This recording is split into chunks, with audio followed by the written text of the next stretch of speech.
제가 말씀 봉독합니다. 범죄하는 그 영혼은 죽을지라. 아들은 아버지의 죄악을 담당하지 아니할 것이요 아버지는 아들의 죄악을 담당하지 아니하리니 의인의 공의도 자기에게로 돌아가고 악인의 악도 자기에게로 돌아가리라. 그러나 악인이 만일 그가 행한 모든 죄에서 돌이켜 떠나 내 모든 율례를 지키고 정의와 공의를 행하면 반드시 살고 죽지 아니할 것이라. 그 범죄한 것이 하나도 기억함이 되지 아니하리니 그가 행한 공의로 살리라. 주 여호와의 말씀이니라. 내가 어찌 악인이 죽는 것을 조금인들 기뻐하랴. 그가 돌이켜 그 길에서 떠나 사는 것을 어찌 기뻐하지 아니하겠느냐. 만일 의인이 돌이켜 그 공의에서 떠나 범죄하고 악인이 행하는 모든 가증한 일대로 행하면 살겠느냐. 그가 행한 공의로운 일은 하나도 기억함이 되지 아니하리니 그가 그 범한 허물과 그 지은 죄로 죽으리라. 아멘. 오늘 말씀을 통해서 자백하는 마음이라는 말씀의 제목으로 함께 말씀을 상고하기를 원합니다. 3.1절을 통해서 우리가 지난 날들의 일이긴 합니다만 우리가 그 일들을 보복하겠다, 복수하겠다 이런 마음으로 기억하겠다는 것이 아닌 우리가 지난날의 일들 가운데 하나님이 어떻게 여기까지 인도하셨는가를 우리는 결코 잊지 말고 그 모든 과정들을 통해서 우리가 해야 될 것은 과연 무엇인가에 대한 부분까지 우리가 더 나아간다면 오늘 3.1절과 또한 3월 첫째 주이기도 한 이 날들을 통해서 우리가 하나님 앞에 자복하는 마음을 바로 깨닫고 나아갈 줄로도 믿습니다. 이제 2월이 지나가면서 오늘도 날이 아주 푹하네요. 그렇죠? 저도 조금 그런 줄 알고 이렇게 입고 왔는데 아주 더워서 살겠습니다. 앞에가 아주 더워요. 땀이 그냥 등골로 다 줄줄 내리고 있습니다. 이제 대학교부터 시작해서 어린이집도 어린이집은 방학 졸업도 시키고 새 학기도 맞이하는 그 일들이 유치원에 이르기까지 아마 대학생들서부터 시작해갖고 3월이면 일제히 아마 될 것 같습니다. 새 학기를 맞는다고 하죠. 그런 3월의 첫날이기도 합니다. 또 우리가 오늘 광고 말씀에서 드린 것처럼 107주년 3.1절 우리 대한독립 만세운동을 일으켰던 그 날들을 또한 우리는 오늘 함께 맞이하고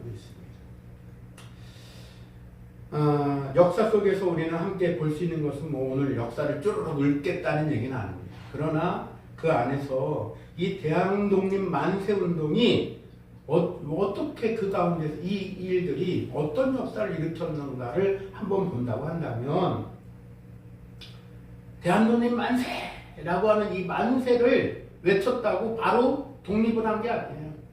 우리가 잘 아는 것처럼 그 시절이 지나고 1910년 한일 합방이 되고 나라를 잃은 지 9년 만에 1919년 3월 1일 그때 다 나와서 거리마다 공원마다 우리가 또 잘 아는 것처럼 서울 탑골공원에서 만세운동의 시발점이 그곳에서 그렇게 일어나기도 했었죠. 그리고 이 만세운동은 전국 방방곡곡으로 퍼지면서 그렇게 만세운동들은 퍼져나갔습니다만 만세를 불렀다고 해서 대한독립 만세를 불렀다고 해서 바로 독립했냐? 그렇지 않아요. 우리가 긴 세월이 지나갔다라는 과정들을 우리가 잘 알 것입니다. 태극기를 집어들었던 사람들 가운데는 외놈들의 총칼 앞에 대항하다가 총에 맞은 사람들도 있고 칼에 찔린 사람들도 있고 감옥에 갇힌 사람들까지 도합 47,000여 명이 죽거나 갇히거나 다쳤습니다. 매 맞아 죽기도 하고 불에 타 죽기도 하고 감옥에 갇혀서 죽기도 하고 총에 맞아 죽는 그러한 일들이 또한 또 도합 더 다 합친다고 한다면 약 7,500여 명이나 된다라는 그런 직대표가 있을 정도입니다. 적은 숫자가 아니죠. 그러면 이 모든 일들 가운데서 이 일들은 무모한 짓이었냐? 쓸데없는 짓이었냐? 아니었죠. 비록 그 만세를 부르고 나서 바로 독립한 것은 아닙니다만 그것을 통하여서 대한민국이라는 이 건국의 일들까지도 이어져 가는 그러한 놀라운 일들이 일어났다라는 사실들을 우리가 잘 기억하고 있습니다.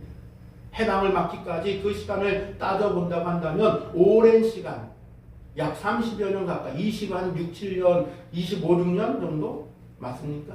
그 정도까지의 시간이 흘러가는 과정을 겪어야만 했습니다만 그 과정들 가운데 만세의 그 기억을 가지고 독립을 꿈꿨다라고 하는 차원에서 본다고 한다면 운운에게 젖준다 라고 하는 말도 한번 생각나게 하는 대목이기도 합니다. 만약 만세를 부르지 않았다고 한다면 이후에 왜 이게 중요한 일이 되냐면 1945년 8월 5일에 해방을 맞잖아요. 그 다음에 일어났었던 일들이 2차 세계대전이 종식이 되면서 일본이 망하니까 순정국들의 그 수뇌부들이 모여서 독립시킬 나라들에 대한 우열, 순위들을 가를 때에 우리나라가 독립할 수 있었던 기여의 가장 큰 공로가 뭐냐면 이 나라는 소망이 있어 라는 거였습니다.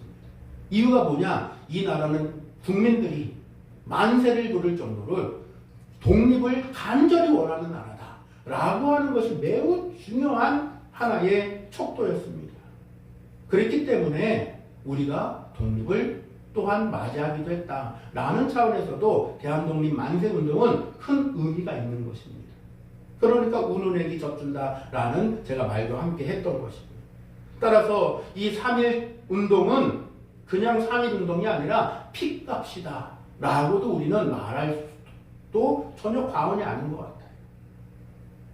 근데 이때에 독립선언을 했었던 사람들의 면면들을 한번 살펴보면은 절반 이상이, 절반가량이, 과반수가 목사나 혹은 성도였다, 그리스도인들이었다라는 거예요.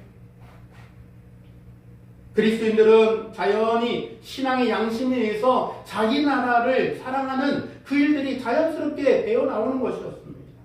그랬기 때문에 함께 만세운동에 참여했고 그 앞장선 일들 가운데서도 33인의 절반가량이 되었다라는 얘기인 것이죠. 핏값을 기억해 본다고 한다면 말이에요. 따라서 기독교는 자기 민족만 제일이라고 하는 배타적 민족주의는 찬성하지 않아요. 애국은 강조하지만 말입니다. 하나님이 태어나게 하신 그 나라를 사랑하는 것, 따라서 믿는 자들에게는 매우 자연스러운 일들인 것이고, 또한 그 일들은 의로운 권세를 바라보는 그 일들 가운데 순종하고 복종한 일들 가운데도 또한 기독교인들에게는 아주 좋은 배어져 나오는 태도 중에 하나이기도 합니다. 따라서 만일 나라가 망하게 되면 신앙생활도 고요한 중에, 평안한 중에 마음껏 할 수가 없다라고 하는 그런 마음에서도 함께 만세운동에 그 일들이 작용했으리라고도 생각해 봅니다.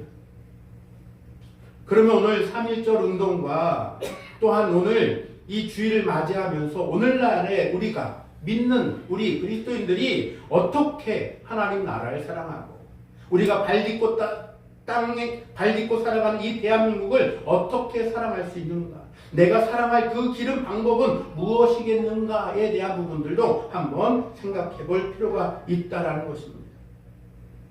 따라서 오늘 자복하는 마음이라고 하는 이 제목으로 함께 말씀을 상고해 보면서 우리의 마음 가운데, 가슴에 자복하는 마음이라고 하는 이 단어들을, 문장을 품고 새겨보면서 말씀에 집중해 보기를 간절히 소망합니다. 첫 번째는 우리가 어떻게 믿는 자들이 나라를 사랑하고 하나님 나라를 사랑하는 것이 첫 번째요. 우리가 발딛고 살아가는 이 나라를 사랑하는 방법 말입니다. 첫 번째는 어떻게 살아가야 되는가? 의롭게 살아야 된다라는 것입니다. 오늘 본문 말씀에서도 말씀하는 주요 내용이 그거예요. 공의와 정의를 말합니다. 앞부분의 부분은 우리가 읽진 않았습니다만 아버지의 죄와 아들의 의에 관련된 이야기를 먼저 시작하면서 아버지가 죄 지었다고 아들도 똑같이 죄 지어서 되겠느냐라는 이야기로 먼저 시작합니다. 그러나 만약 아들이 아버지의 죄를 보고 그것을 각성하여서 나는 똑같은 죄를 짓지 않아야 되겠다라고 마음 먹고 의롭게 산다면 그 아들은 그 죄와는 무관하다라는 얘기를 하는 거예요. 그리고 오늘 본문에서 우리가 채택하여 읽었었던 만약 죄인이라도 돌이켜서 회개하면 뭐 한다는 거예요? 산다. 돌아와서 돌이켜서 정의와 공의. 어떤 공의와 정의입니까? 하나님의 공의와 하나님의 정의예요. 그것으로 돌이키면 뭐 한다는 거예요? 반드시 살겠고 그러나 의인이라 할지라도 24절에 만일 의인이 돌이켜 반대로 반대 상황이 일어날 수 있다는 얘기인 거예요. 그런 자는 처음엔 의인인지 몰라도 뭐 한다는 거예요? 반드시 죽는다 라는 얘기를 하고 있다. 따라서 우리가 하나님 나라를 사랑하는 하나님 나라의 백성답고 또한 이 발 딛고 살아가는 이 대한민국의 국민으로서 우리가 어떻게 사랑할 수 있겠는가 라고 하는 방법을 본다면 의롭게 살아야 된다 라는 말씀을 드리는 것입니다. 잘 되면 내 탓이고 잘 안 되면 조상 탓이다 라는 말들을 우리가 해서는 안 되겠죠. 내 몫이라는 거예요. 나갈 나름이다. 의롭게 사는 것, 따라서 우리가 하나님 말씀대로 살기를 작정하는 것은 우리가 추구하고 나아가야 할 방향이며 우리가 반드시 지켜야 할 일들일 줄로도 믿습니다. 잠언서 14장 34절 말씀을 보면 의는 나라를 영화롭게 한다라고 했어요. 뭐가 나라를 영화롭게 한다고요? 의가. 공의가, 정의가, 그 의가. 또한 궁극적으로는 하나님의 말씀의 의를 말하는 것입니다. 하나님의 의는 나라를 영화롭게 하고 죄는 백성을 욕되게 하느니라 라고 잠언서 14장 34절 말씀에 기록하고 있다는 거예요.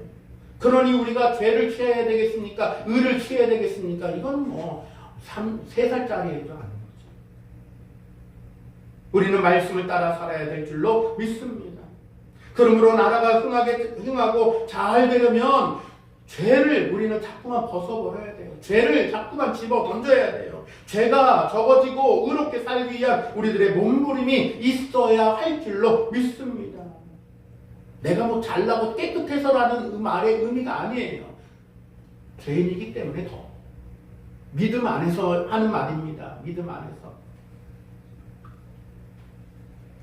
나의 그 모든 모습들을 바라보면서 하나님 죄 많은 이 죄인이 한꺼풀 이 죄들을 벗어버릴 수 있도록 주여 도와주옵소서라고 하는 간절한 기도, 간절함이 그 안에 있을 때 의롭게 살아질 수 있다라는 얘기입니다. 엄밀히 따지고 본다고 한다면 앞서 이 역사적인 배경으로 얘기한다면 일본이 우리나라를 망하게 한 거 맞아요. 그러나 그거는 하나의 수단과 도구에 불과한 것입니다. 그것 때문에가 아니에요. 공산당이 나라를 망하게 한 거 맞죠? 그러나 그것은 수단입니다. 하나의 과정, 하나의 도구에 불과한 것이에요. 진짜 망하게 한 게 뭐냐? 라고 본다고 한다면 그 근원은 죄예요. 죄 때문에 망했다라고 말하는 것이 우리 믿는 자들이, 하나님의 백성들이 성경적으로 말하는 똑바른 말이라고 생각합니다. 죄가 나라를 망하게 했다라는 것이에요. 우리가 잘 아는 것처럼 소돔과 고모라 성이 왜 망했습니까? 의인 10명이 없어서 망했어요. 의인 10명. 그 큰 도시가, 어마어마한 도시가 의인 10명이 없어서 죽었다. 망했다. 그러므로 우리 그리스도인들은 먼저 나 자신들의 죄를 우리가 회개하고 바라보고 깨달아야 된다. 나의 죄를 먼저 회개하고 그 다음에 나라 민족의 죄를 회개하고 이렇게 기도의 확장성을 가지면서 우리는 의롭게 되길 위하여서 강구하는 저와 여러분들이 되어야 될 줄로 믿습니다. 내가 저지른 죄 아닌데 그거 말고요. 더 큰 하나님의 뜻을 품고 함께 우리가 자복하는 마음을 가져야 되겠다라는 것입니다. 느헤미야 1장 6절에도 보면 그런 말씀을 기록하고 있습니다. 이제 종이 주의 종 이스라엘 자손을 위하여 주야로 기도하오며 이스라엘 자손의 주 앞에서 범죄함을 자복하오니 주는 귀를 기울이시며 눈을 여시사 종의 기도를 들으시옵소서. 느헤미야는 수상궁에 있으면서 편안한 생활을 할 수 있었어요. 아니, 평화 안 했습니다. 그런데 그 고향의 소식을 전해 듣습니다. 유대인들이 와서 예루살렘 성이 지금 회파되고 있어요. 성문이 불을 타고 있습니다. 성막이 다 무너졌어요. 포로로 끌려가지 않은 그 예루살렘에 남은 사람들은 큰 환난을 당하고 있습니다. 라고 하는 아주 슬픈 소식을 듣습니다. 그때 느헤미야가 어떻게 했어요? 그게 뭐 어쩌라고, 나하고 무슨 상관인데? 라고 하지 않았어요. 느헤미야는 그 말을 전해 듣고 슬피 울며 금식하고 기도했다라고 했어요. 사실 그도 끌려온 포로예요. 근데 그 포로 중에서 발탁되어서 그렇게 일을 하고 있는 것이었죠. 자신의 안위만 생각한다고 한다면 느헤미야, 왜 어쩌라고? 뭐 그게 나하고 왜? 내가 그 정도 힘이 있나? 그런데 그러지 않았다라는 거예요. 그가 할 수 있는 최선의 것을 했어요. 무엇하는 거예요? 금식하고 기도하는 거예요. 금식하고 기도하는 거예요.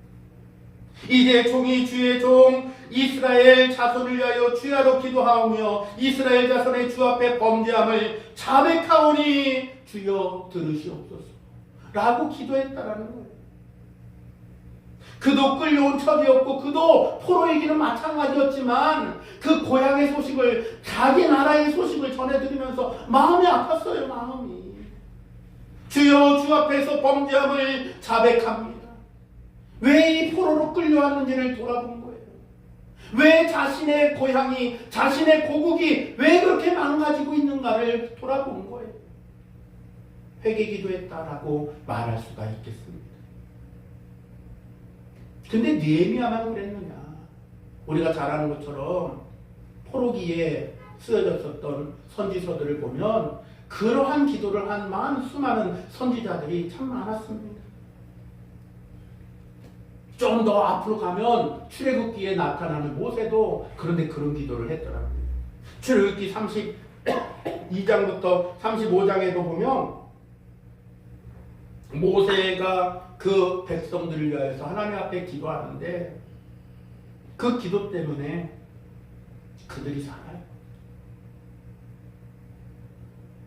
그러므로 우리 그리스도인들은 항상 자신의 죄와 함께 민족의, 이웃의, 민족의 죄를 함께도 생각하면서 이 사회의 일들을 바라보면서, 관심 있게 바라보면서 우리는 함께 기도하며 의로운 나라가 되기 위해서, 의롭게 살아갈 수 있는 나라가 되기 위해서, 내가 되기를 위해서 우리는 이렇게 기도해야 될 줄로 믿습니다. 나 하나만 위해서 기도하는 것이 아니라는 것이죠. 예레미야 5장 1절에도 보면 너희는 예루살렘 거리를 빨리 왕래하며 그 넓은 거리에서 찾아보고 알라. 너희가 만일 공의를 행하며 진리를 구하는 자를 한 사람이라도 찾으면 내가 이 성을 사하리라 라고 말씀하고 있다. 하나님이 따라서 찾으시는 것은 뭐예요? 기도하는 단 한 사람. 기도하는 단 한 사람이라도 하나님은 찾고 계시다. 따라서 우리는 의롭고 바르게 사는 것이 첫 번째 애국의 길이다라고도 말씀드릴 수가 있는 것이라는 거예요. 제가 관영하면 나라는 망합니다. 더욱이 어느 국가든 국가 정책으로도 부정부패가 없는 나라, 불의가 없는 나라가 되자고 애쓰는 것, 나라마다의 그러한 정책들 아닙니까?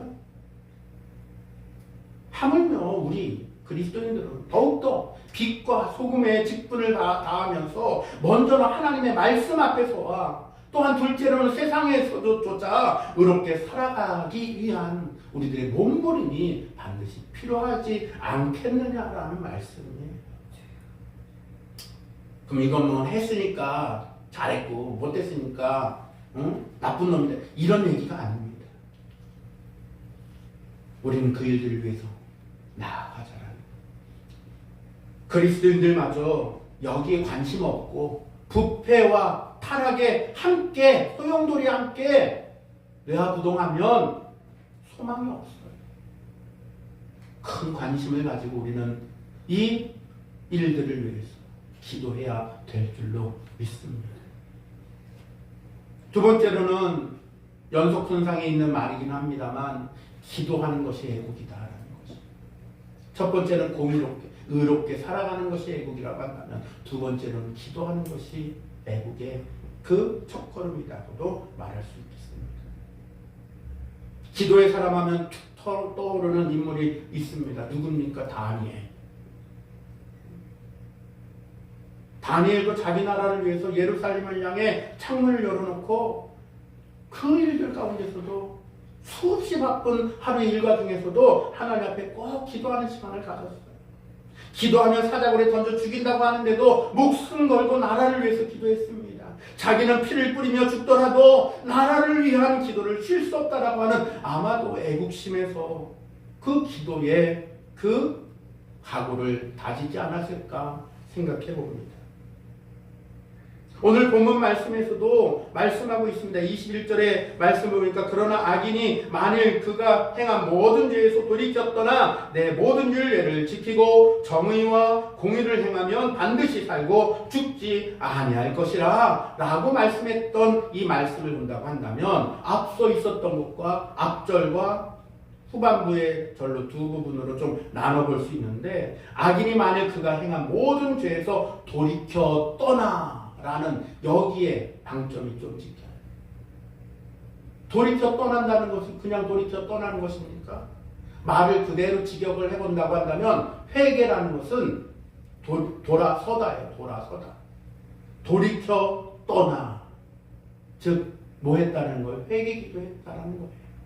나의 앞서 여태까지 살아왔던 그 모든 죄들에서 돌이켰다라는 거예요. 이제는 돌이켜 떠났다라는 거예요. 그랬더니 어떤 일들이 일어난다는 것입니까? 내 모든 율례를 지키고 정의와 공의를 행하면 반드시 살고 죽지 아니할 것이라 라는 결론이 나온다는 거예요.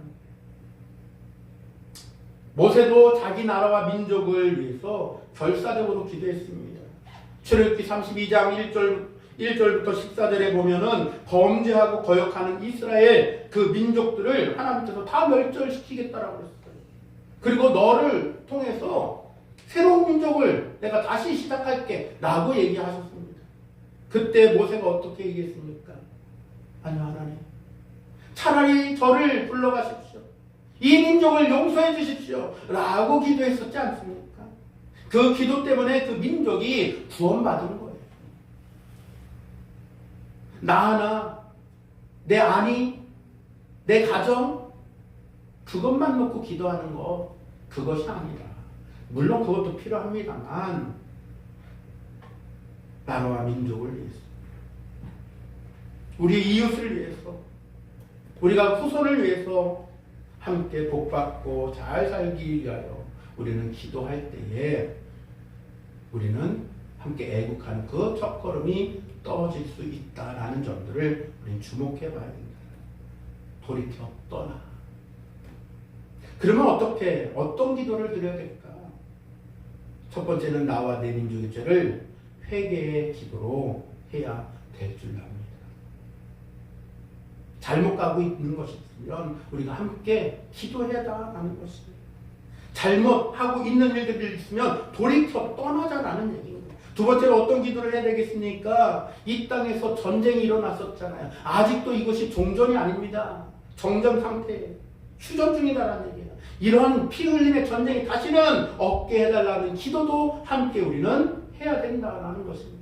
세 번째로 어떤 기도를 해야 될까요? 하나님의 능력과 복음의 능력으로 통일이 되는 그날을 바라보면서 기도하되 우리 이 대한민국에 얼마나 수많은 교회들이 자유롭게 예배하고 있습니까? 이처럼 지금 자유가 빼앗긴 북한 땅에도 어떻게 해요? 교회가 세워지고 그곳에서 마음껏 예배드리는 그날을 바라보면서 소망하면서 기도하자라는 얘기입니다. 나는 상관없다. 최근에 북한에서 두국가로를 자꾸만 얘기한다고는 합니다만 그대로 떠들라고 하고 우리는 우리대로 기도하자. 우리는 어떻게 해요? 하나님, 그 땅도 하나님 평양에서 있었던 그 대부분을 하나님 기억하여 주시고 대각성운동을 기억하여 주실 때에 그 땅의 교회들이 이곳에서 대한민국에서 있는 것처럼 하나님 예배가 자유롭게 드려질 수 있도록 마음껏 예배 드릴 수 있는 그 땅이 자유의 땅이 되게 해 주옵소서라고도 기도해야 될 줄 압니다. 마지막으로 우리가 어떤 기도를 해야 될까요? 대통령과 위정자들을 위하여서도 기도해야 됩니다. 디모데전서 2장 1절에 보면 모든 사람을 위하여 간구와 도구와 감사를 하되 임금들과 높은 지위에 있는 모든 사람을 위하여 하라. 이는 우리가 모든 경건과 단정함 중에 고요하여 평안한 생활을 하려 함이니라. 그래서 기도해야 된다는 거예요. 우리는 이러한 기도를 할 때에 애국의 길이 된다는 것입니다. 예수님이 베드로에게 어떤 말씀을 했습니까? 칼로 흥한 자, 칼로 망한 자. 말고의 길을 잘랐다가 그냥 엄청난 말을 들었죠. 무기를 믿는 나라는 망해도 기도하는 나라는 안 망해요. 강대국을 믿는 나라는 혹 망해도 하나님을 믿는 나라는 망하지 않는다라는 것입니다. 기도하는 사람이 참으로 애국자가 되는 중요한 길인 줄로도 믿습니다. 따라서 우리는 함께 기도하되 나를 위해서도 가정을 위해서도 기도하지만 이웃을 위해서도 나라를 위해서 이 국민을 위해서 더 나아가서 대한민국만 위해서 기도하는 것이 아니라 북한을 위해서도 더 나아가서 세계 곳곳에서 제압당하고 압제당하는 그러한 자들을 그러한 곳을 위해서도 기도해야 될 줄로도 믿습니다. 마지막으로 본다면 우리가 어떻게 하는 것이 이 애국하는 길인가? 우리는 회개하여 새 생명을 얻는 것이 애국하는 길이다 라는 것을 말씀드리면서 이제 말씀을 마치려고 합니다. 회개하여 모든 죄에서 떠나면 뭐 한다고요? 반드시 살리라. 전에는 어떻게 됐는지 죽을 것만 자꾸만 쌓아갔는데 그것을 돌이켜서 떠나면 어떻게 된다고요? 그거 기억 안 난대요. 누가요? 하나님께서. 그러나 그냥 그 쌓아놓은 거 그대로 그냥 두면 패망한다라는 것입니다. 사망을 이기지 못한다라는 것이에요. 그래서 하나님께서는 행악한 모든 범죄를 버리고 마음과 영을 새롭게 해서 하나님 앞에 나와 새 생명을 누려라 라고 말씀하고 있는 줄로도 믿습니다. 오늘 본문 말씀이 어디 죽이겠다는 협박의 말씀입니까? 아니에요. 제발 살아라는 얘기 아니겠습니까? 제발 살아. 내가 사는 길을 알려줄게. 그런 메시지로 들리지 않습니까? 새 생명을 얻으라는 그 메시지를 들으시기를 간절히 소망합니다. 31절에 너희는 너희가 범한 모든 죄악을 버리고 마음과 영을 새롭게 할지어다. 이스라엘 족속아 너희가 어찌하여 죽고자 하느냐.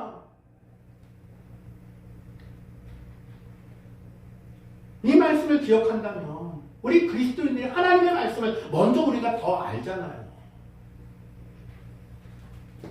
우리 그리스도인들이 주 안에서 있는 우리가 고린도후서 5장 17절의 말씀처럼 이전 것은 지나갔으니 보라 새 것이 되었다라고 하는 새로운 피조물이 된 저와 여러분들이 이 말씀을 안다면 외쳐야 되지 않겠습니까? 전해야 되지 않겠냐고요. 세속의 욕망에 그냥 그대로 살아가고 죄악을 그대로 쌓아가면서 죽음의 길을 걷게 그냥 둬서 되겠느냐라는 거예요.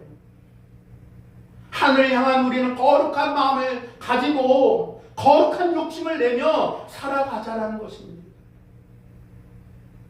전에는 나를 위해서 살았다면 이제는 주님을 위하여서 사는 저 여러분들이 되기를 주님의 이름으로 축원합니다. 나뿐만이 아니라 이제는 주님을 위하여 살아가는 방식 중에 이웃을 위해서 살고 복음 전파를 위해서 살아갈 때에 오늘 이 말씀처럼 왜 죽고자 하느냐 라는 이 처절한 외침의 음성을 들을 줄로 믿습니다. 우리는 사는 새 생명을 얻는 이 일들을 전파하는 것, 전하는 것, 이것이 애국하는 길일 줄로 믿습니다.